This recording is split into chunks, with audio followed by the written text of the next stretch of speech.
nothing but the truth. Hello, I'm Raj Chengappa from India Today and your host for Nothing But the Truth. Every week, we will deal with key issues of concern and bring you perspectives and clarity as to why these matter to you and the one clear truth that emerges. In a large country like India, there are various organizations and institutions that sometimes could deal with subversive activities. So how does the government of India deal with them? The Union Home Ministry, under the Unlawful Activities Prevention Act, UAPA, passed in 1967, can declare these institutions or organizations as unlawful. In popular terms, it means that these institutions would be banned. Now, across the country, in the last couple of years, there have been over 40 organizations that was banned, and in a dramatic announcement on September 28th, the Home Ministry passed an order banning the Popular Front of India, or the PFI, for a period of 5 years, and these included its affiliated organizations. So what does a ban mean? It means immediately all the office bearers would be arrested, as they were done with the PFI. Their various offices across the country would be closed, their bank accounts frozen, and investigating agencies will go into all their activities and prosecute them for it. Soon after they were banned, the PFI said it was disbanding their entire outfit. So who was the PFI and why was this organization banned?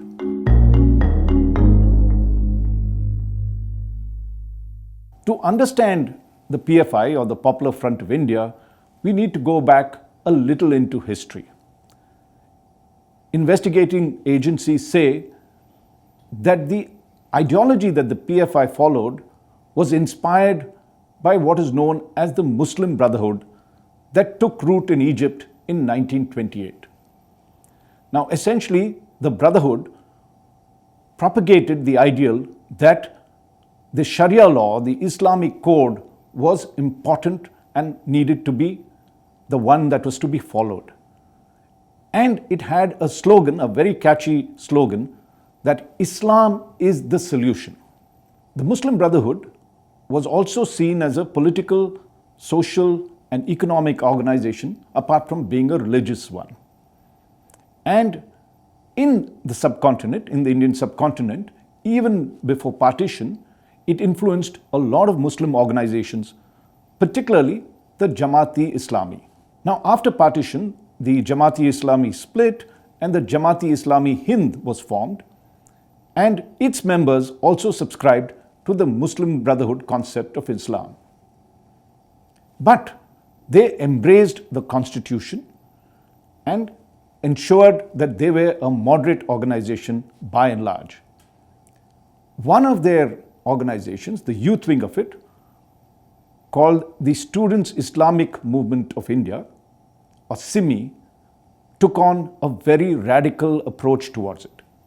The SIMI's ideals were very similar to the Muslim Brotherhood, that included propagating the Ummah, or the Muslim Brotherhood, going back to the Sharia or the Islamic code, as well as the restoration of the Caliphate. I will not get into details of that, but their activities over a period of time became very subversive. They were involved in a lot of militant attacks, and in 2001, they were banned or proscribed by the Indian government. After SIMI was banned, it would take another 4 or 5 years for Muslim organizations to regroup, and this time the Popular Front of India was formed. And this was in 2006, but in its formation, the PFI was very careful not to sound as a radical Islamic outfit that SIMI propagated. In fact, the PFI advocated India's pluralism and its secular institutions, and said it was a socio-economic institution or organization meant to empower not only the Muslims but the weaker sections of the Indian society. Though it was established in 2006, the PFI soon began to grow And just before its ban, it had offices in 23 states and union territories in the country with a membership of around 400,000. Though it did have a pan-India presence, its focus and its power was largely in the south, in the three southern states of Kerala, Karnataka and Tamil Nadu. What it did was that it began to associate itself with various organizations to target groups like the youth, women, lawyers and different sections of society, and in doing so they had organizations or fronts, as the agencies allege, that included the Campus Front of India. They had another institution called Rehab Foundation. There was an institution for women. There was an institution that said Empower India Foundation.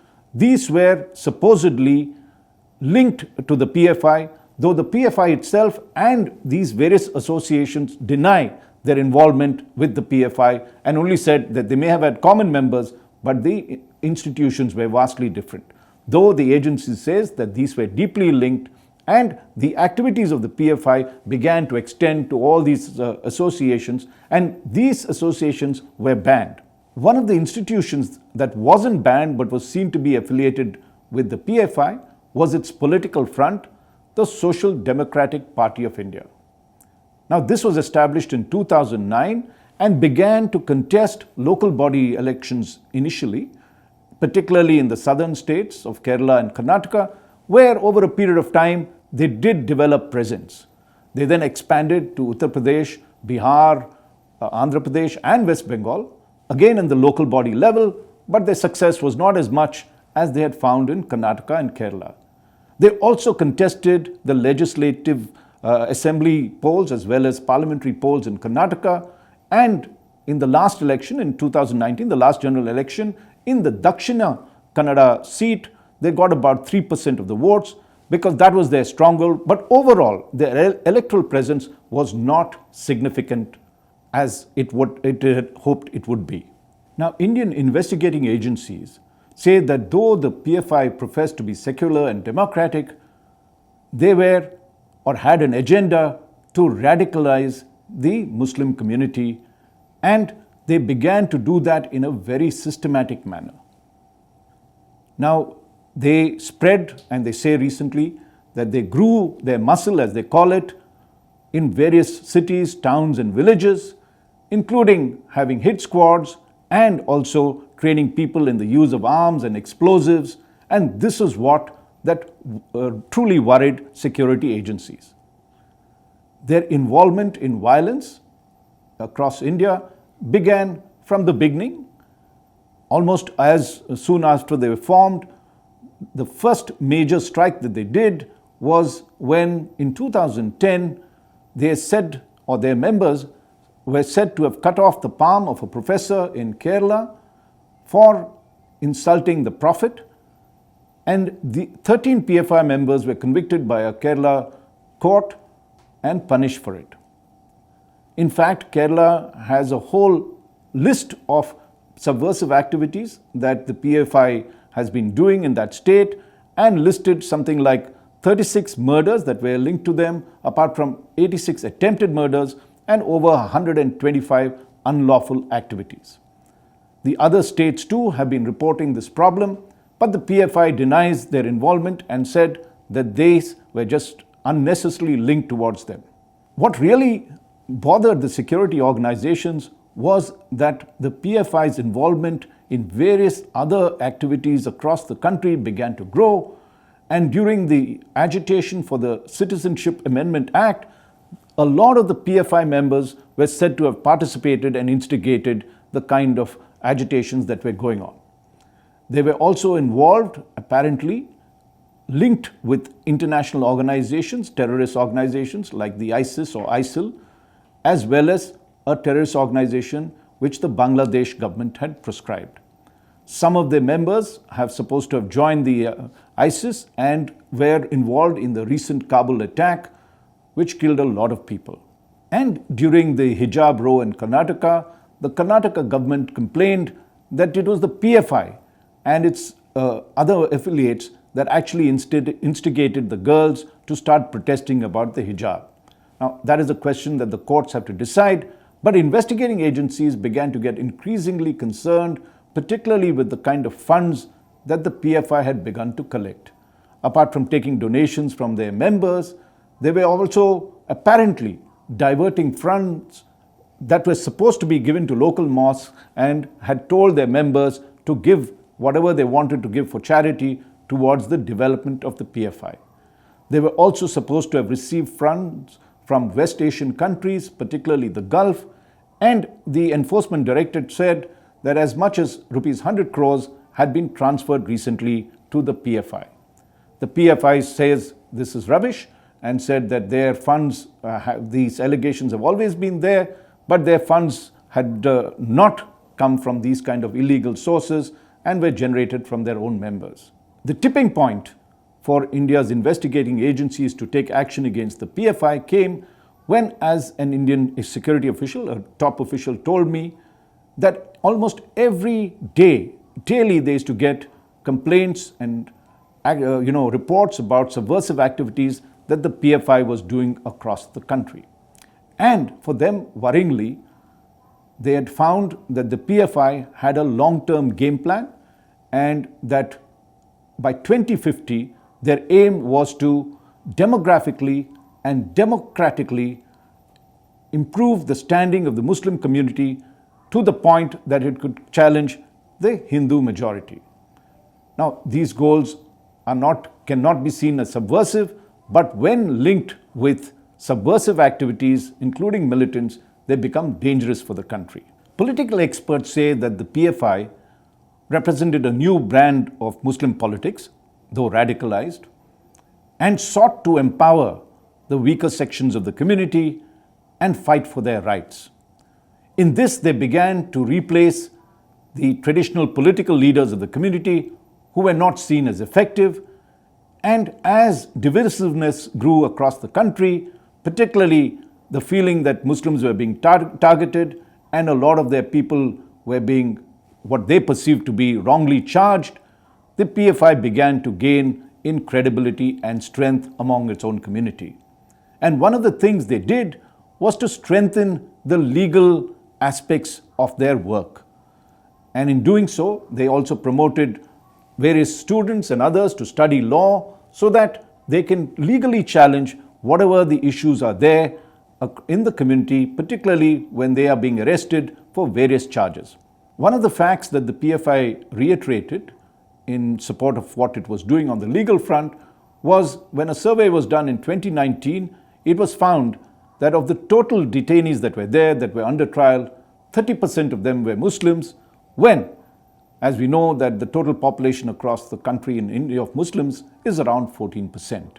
Scholars say that the PFI in some ways symbolized this fundamental shift in the Muslim community from being inward-looking and fearful to one of being confident and being empowered to take on whatever challenges they faced. And this feeling grew as Hindu nationalism across the country in the last decade began to gather strength.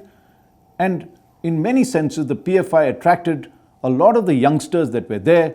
But what really was the problem is not so much their effort to empower these youngsters, but their radical activities and their turn towards militancy.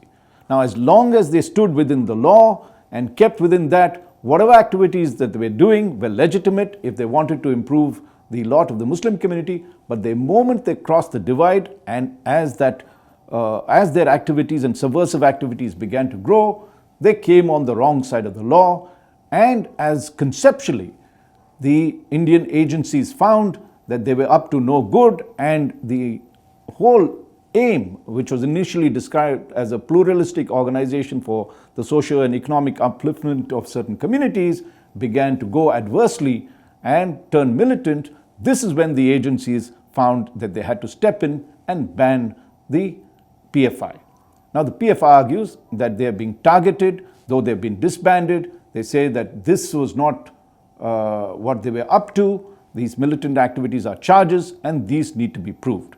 Yes, there will be a court that will get into each of the charges that have been leveled against the PFI, and they have the option of appealing as well. But it is going to be tough for them to come back. Several Muslim organizations have supported the ban, and the PFI may have to assume a completely new avatar if it has to re-emerge. But even as we look at the ban of the PFI, let us not forget that the threat of militancy and terror across the country is real. You could shut one organization down, but there are others that are lurking around, and India must be constantly at vigil. And of course, the law agencies must ensure that they are targeting the right people who are involved in these activities, and innocent individuals are not caught on this for their credibility and the actions that they've taken to receive widespread support across the country. If one looks at the development of the PFI, some scholars say that in many senses they model themselves after militant Hindu organizations like the Bajrang Dal and the Vishwa Hindu Parishad. And they ask, why was no action taken against those organizations while the PFI was banned? These are questions that the government needs to answer, and at the end of the day, the courts will decide whether the ban that the government had imposed on the PFI was legal, and the law will take its course on that. For more details on the PFI, its ban, and the activities that it had been indulging in, do read the cover story of India Today magazine, written by my colleague Kaushik Dekha. Thank you for watching this episode of Nothing But the Truth. I look forward to having you with me next week.